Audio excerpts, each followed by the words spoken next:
restoration has begun in the land of the living. Shalom and welcome to the Heartland Connection. This is Zach Waller, the Executive Director of Hayovel, your host, coming to you guys straight from the Heartland of Israel. Things have really settled down here on Har Bracha. Almost all the staff have headed back to the States and are gearing up for our annual winter Hebrew course, which is the next thing coming up here for us. And that will start on December the 10th. And there's still time to register if you're looking for a very affordable, effective way to learn the Hebrew language, the language of heaven, the language of the Bible, in an environment of prayer and worship and fellowship with others who are also passionate for God and the things of God. Then I would encourage you to go and look on our website. All the information's there. If you just go to hayovel.com and click on Get Involved and then Events, you'll see the Hebrew course there. It's an amazing opportunity to learn the language of heaven, and it's one of the things that God's doing, the restorative things that God's doing in our time. I mean, for a language to be reborn, that's never happened in the history of the world, and but the prophets talked about it, and in the book of Zephaniah, it talks about that a pure language would be restored. And what's really cool is the verse before that, it actually uses every single letter of the Hebrew alphabet. So it's almost like, hey, this is the language that's going to be restored. So you should look it up. It's pretty fascinating. And of course, you'd never catch that in the English. So I'd encourage you to take a look at that. Here in Israel, we are gearing up for the pruning. Applications are coming in, and it looks like it's going to be another great year. I would really encourage you, if you haven't seen the videos that we put out there about the pruning, just the testimonies from the different guys that have come, you should go to the website and check those out. Pruning is just such an incredible time for guys to come and really just kind of refocus and be like, okay, God, what are the priorities that you want me to have, and am I really following those out, and how do I get there to that point? So I encourage you to come for the pruning. If God would put that on your heart, if he would direct you to do that, it'll be if you're just need a refresher, and spend some time with some guys who are really on fire for God and doing something with a common vision and purpose. It's a very, very amazing time. So I encourage you to check that out. So this week's Torah portion is Toldot, or I guess would be translated as generations or offspring or descendants. And we are in Genesis chapter 25, verse 19 through chapter 28, verse 9. So here we have the story of Rebecca. She's barren. She's not able to have children, very similar to Sarah. And then we have her and Isaac praying, and then she conceives. And we have this really interesting story of these two. All of a sudden she has twins. They're twins in her womb. They're fighting with each other, quarreling in her womb. And Rebecca's like, "What's going on here? What is this all about?" And Hashem speaks to her. She receives a prophecy from God. And then, if that wasn't an interesting enough story, all of a sudden Esau is born with hair, and he's red and ruddy. And Jacob comes out holding on to his heel. And so you have this very unique, interesting story of this birth. And then Esau becomes a mighty hunter. Jacob dwells in tents. And we have the whole story of Esau selling his birthright to Jacob for this stew. And as I was reading through this portion and trying to pray and think about what I was going to share this week, I really felt like I should share about brother relationships. So I actually have 6 brothers: Braden, Joshua, Caleb, Nate, Britt, and Mac Tanner. And there's been a few things that we've learned along the way that I thought would be an encouragement to all of you. Obviously, it's mainly to those who have brothers, but certainly also applicable to parents who are raising sons, and I guess could also apply in a broader sense of just having fellowship with one another, men and women. So hopefully everybody will be able to get something out of it. But I wanted to share because it seems like in our world today, there's definitely a struggle with siblings and just family, staying together and being strong and healthy. And certainly in the Bible, we read about Cain and Abel. We had Isaac and Ishmael, and now we have Jacob and Esau. And sometimes you could kind of wonder, is it possible for brothers to really even get along? Thankfully, we do have biblical examples like Moses and Aaron, which has been a real inspiration for me. These two brothers who worked and did incredible things together. And Moses is like one of the most incredible men in the Bible. And there was seemingly no jealousy, no issues at all between these two brothers.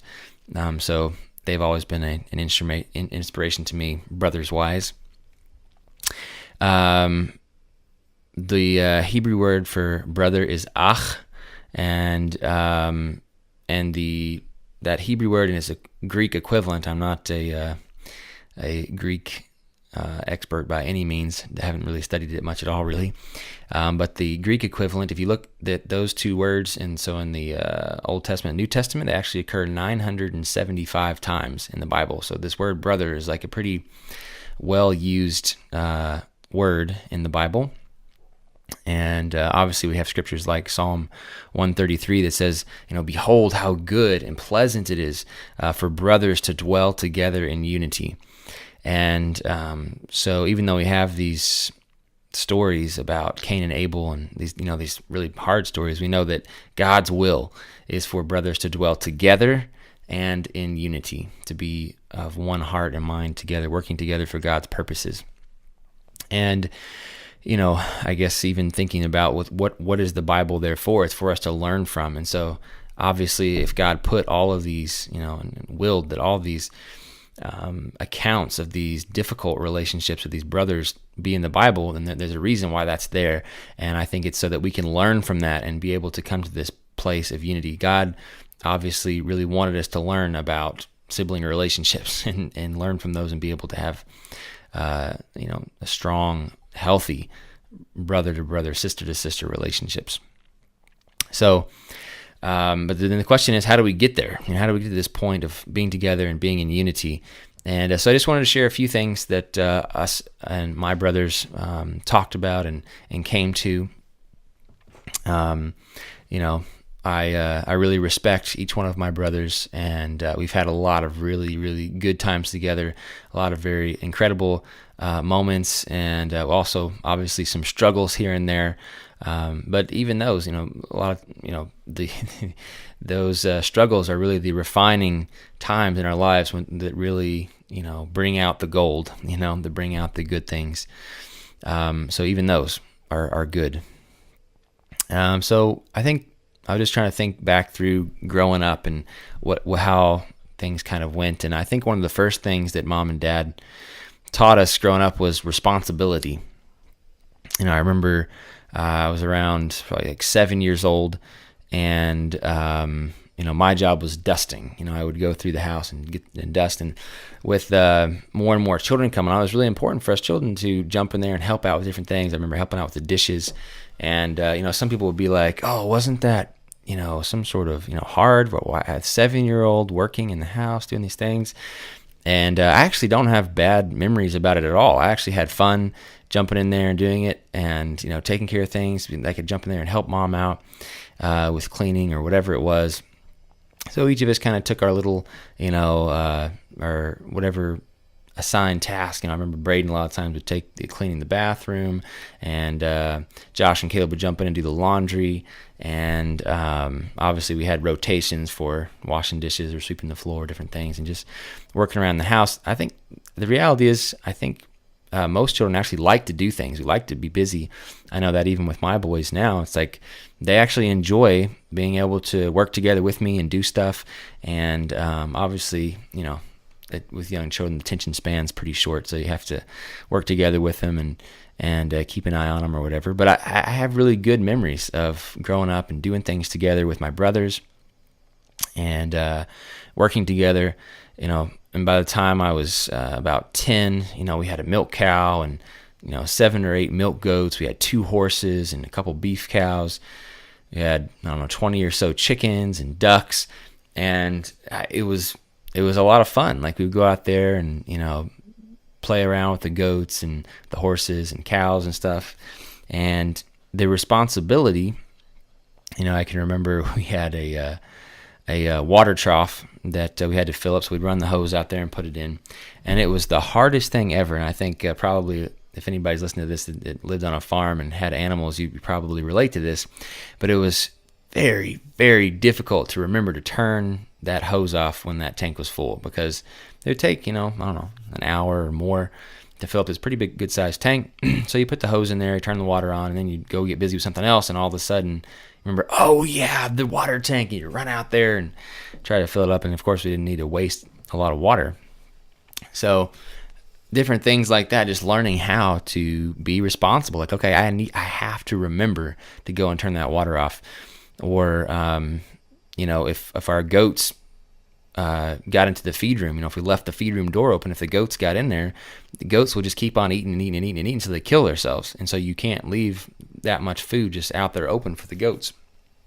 And so there were certain things that we had to learn that were like serious. Like, these were animals that we had to take care of, that we had to milk twice a day, that we had to feed, and like the responsibility was on us. We had to make sure that these things were taken care of, and we had responsibility to do that. I really, really appreciate Mom and Dad being willing to give us that responsibility. Even though the water tank overflowed a lot, and we had different things that happened, or we probably wasted some money or whatever happened.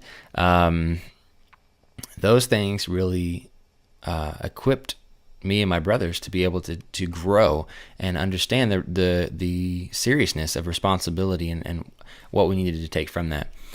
And then, kind of along that same line of, I think the next thing I was thinking of is like self-control, being able to remember to cut that water, the water off of the water trough. But even, as you're working together, there's a certain responsibility in order to have self-control, to interact with each other on a good basis. If somebody forgets to do something, or if you get aggravated with somebody because they're not doing something fast enough, there's like, when you're working together in a relationship, there's certain things that happen where you have to have self-control. I remember one time, this was after we moved to Russell Creek on the farm there. We were living off the land. I remember Caleb and I have always had a very special relationship. I'm very detail-oriented and more kind of black and white, I guess. What's right is right, and what's wrong is wrong, and you do the right thing. And Caleb's very much more relationally minded, and whatever makes people feel good, and how can he inspire people, and he's more that type. And so we've always had little clashes because, he wouldn't have any trouble doing something that I would consider wrong in order to try to make somebody happy or to do something like that. So, and in another way around, for Caleb, he would go out of his way to try to help somebody, make somebody happy. But I'm like, no, if this is right, then we have to do the right thing, and more focused in on the details or whatever. So we've learned over the years how to get to know each other and have our personalities not get in the way of our love for each other. But this one particular day, I try to remember exactly what it was. But something Caleb was just aggravating me about, and of course you were pretty young, but he was aggravating me, saying something over and over again or something like that, and I was just about fed up with it. And so we were on our back porch, and I remember there was a empty pitcher sitting on the table there, and then we had our wood stove that had a tank, a hot water reservoir on the back of it, where when we had a fire going in the stove, it would heat up the water in the back, and we'd have hot water for baths or whatever we needed hot water for. And so Caleb was aggravating me. So I grabbed the empty pitcher, dipped it in the back of the hot water tank, and sometimes this water would be like boiling. And so I'd grab it, and then I'd just chuck the whole pitcher of water right at him. And thank goodness we hadn't had a fire going in the stove that morning, and it was warm, but it wasn't boiling hot, so it didn't burn him. But at first he was like, is this water boiling or what? It kind of shocked him at first, and so of course he goes running into Mom, Zach just threw hot water at me, and so then Mom really sat me down and said, Zach, you didn't even check to see if that water was hot, and why, you can't let somebody else force you to make you do things like this. You have to be control of yourself. Just because somebody else is doing something wrong doesn't give you the license to go and do something wrong too. And so that was a big day for me. Like I remember so clearly. Is one, it was like this self-control, and also it was I guess kind of an anger thing. I was acting out in anger. And so right then I told Mom, I said, well, could you pray for me? And I really want to get over this anger and not react when people, provoke me. Even if they're being provoking, I don't need to be provoked. And so I remember it was a very special time. Mom prayed with me, and I can't remember if I ended up getting a spanking for it or what happened there, but she prayed with me. And I remember that day is like from then on, God really delivered me from this kind of spirit of anger, and enabled me to be more self-controlled. So I remember these different stories where it was like these things happened that were like points in my life where I realized, oh yeah, I need to be more self-controlled. The next thing I want to talk about was authority. With all of us guys, we all kind of had our own ideas of how things could work or whatever, but we realized pretty quickly that it doesn't work very well to have all chiefs and no Indians. And, we've heard that, everybody's heard that phrase before. But the reality is you have to have authority, and that authority has to be respected, or things just don't flow very well. And so as we grew up, Mom and Dad basically instructed us and said, listen, you guys have to respect Braden as the oldest, and what he says goes. And if you guys see that there's a problem with some decision he's made, then of course you need to, ask him about it or whatever, but do it very respectfully. And if there's something you feel like Braden's doing wrong, you need to come and tell us. And so it's it's authority structure, but when you're out there, whatever, you need to go with whatever he says. And then it kind of went on down the line. I was next, the second born. Braden wasn't there. Then I kind of took charge, and then, on down. And obviously good authority supports giftings and abilities. So as we grew older, I kind of, Braden was always like the gardener guy. So he always kind of took over when we were in the garden, planting or hoeing or weeding or picking or all that kind of thing. That was always Braden's deal. But I kind of took on a lot of the carpentry things. So I built a couple barns and different things there on the property. And so whenever there was a construction project, Braden was like, basically gave it over to me and recognized, okay, this was like my gifting abilities. But even on that site, if Braden said, hey, no, we need to do this, then I would say, okay, if that's what you think, then that's what we'll do. But there was a support, the recognition that, okay, yeah, this is Zach's thing. Nate kind of took over as we started doing more music of running the soundboard.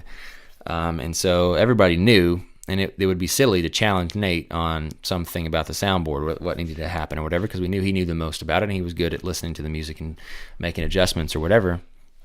So there was good authority structure so that everybody knew who was in charge, who was supposed to make the last call. And it was good. It was good authority. It wasn't some kind of oppressive thing where we were like, oh, Braden's in charge. It was like, hey, we're in good hands. Braden's going to make the good decisions. And this everything's going to be fine. He actually cares about me. And if I have something to add to this piece, he's going to listen, and it's going to be great. But at the end of the day, he has to make the decision. He's responsible for making sure things go well. And obviously, Braden as a firstborn is a very, very key position within families, that the firstborn takes on that role and leads the family in a good direction, especially the children. I know in our family, Braden was a huge leader and keeping us going in the right direction. And I think being accountable even to each other was a huge thing. And being accountable is not so that when you mess up, you get a beating for it. It's so that you don't mess up, so that you're with each other, that you're around each other and able to be with each other, and it's not like, oh, I saw you do something wrong and I got to take you and go deal with you about it. It's like, because you're with me, I'm not going to do that wrong thing. We all know that, if mom and dad are in the room, there's certain things you just wouldn't even think about. But all of a sudden, when they're not in the room, maybe you're tempted in a different way. And the same thing if a brother's right there. You just don't even think about doing that wrong thing if they're there, if you're in an accountable relationship. And that's why within Hayuvel, we have a very strict rule that for staff members, you have to always go 2 by 2 wherever we go. It's just a good rule, and we found a very, very productive and a good way to keep everybody accountable on a good path. Everybody wants to do the right thing, and so it's foolish to put ourselves in a position where we're in a bad place. A soldier doesn't go out and put himself right in a bad position in the battlefield just because. He's going to put himself in a good position with the right tools and equipment he needs to fight the battle. So we need to recognize that it's a battle and put ourselves in a good position.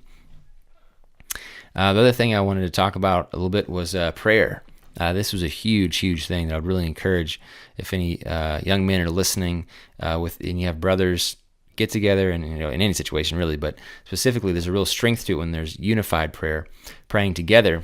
Every night before us guys went to bed, we'd go up to our room and get ready to go to sleep. We would always pray. We'd just take a turn. Each of us would just pray for whatever was going on that day. Just a simple little prayer every night before we went to sleep. And that was a really big deal for me just growing up, just having that time to be able to pray and just set that schedule of praying every night before going to bed. We also had different prayer meetings going on, and I just remember being a big deal. I mean, it's so easy for days to go by without taking dedicated time to pray. Maybe we bless God before we eat our meals, but God wants a relationship with us. We have to take time to pray, and praying together with brothers is such a special thing. I've heard it said, families that pray together stay together, and not necessarily. I would even take that a step further. Not necessarily just say that it's about staying together, like not being separated or being broken up, like unfortunately we see a lot of today.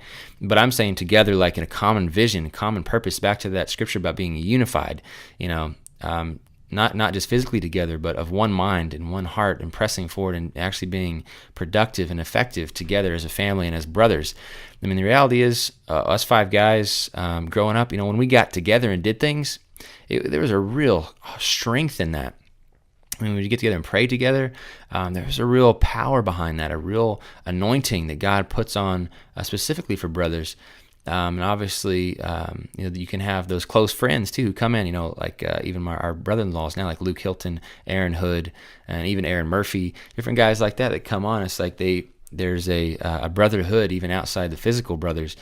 And praying together with another brother is such a powerful thing, and something that I think the enemy tries to keep us from. But it's a powerful thing that really needs to happen, and something that's going to be very productive. I would encourage you to do that. Other thing was worship. When we started playing instruments, I started learning how to play guitar, and I remember one day Braden and I went back to our barn in the back of the property and just started playing and singing, just spontaneous worship, singing scriptures, and that was a really powerful time. And so I would encourage you to do that if you're if you're thinking about picking up a guitar. I would encourage you to do that. There's such a powerful tool in worship and playing instruments and singing and worshiping God. So I would encourage you in that. So the last thing I wanted to bring up was thinking no evil, giving people the benefit of the doubt. Especially now that us guys have gotten a little bit older and we're married and having our own children, having our own families, we're not communicating as much as we were before, and not with each other every day, all day. And so it's much easier to assume things or jump to conclusions about stuff about each other. And so we've really had to be intentional about thinking no evil, about giving each other the benefit of the doubt. And we have different personalities. We think differently, but that's okay. All right, so we've run out of time here. Thank you guys so much for listening, and Shabbat Shalom from the beautiful, exceedingly good land of Israel. Restoration.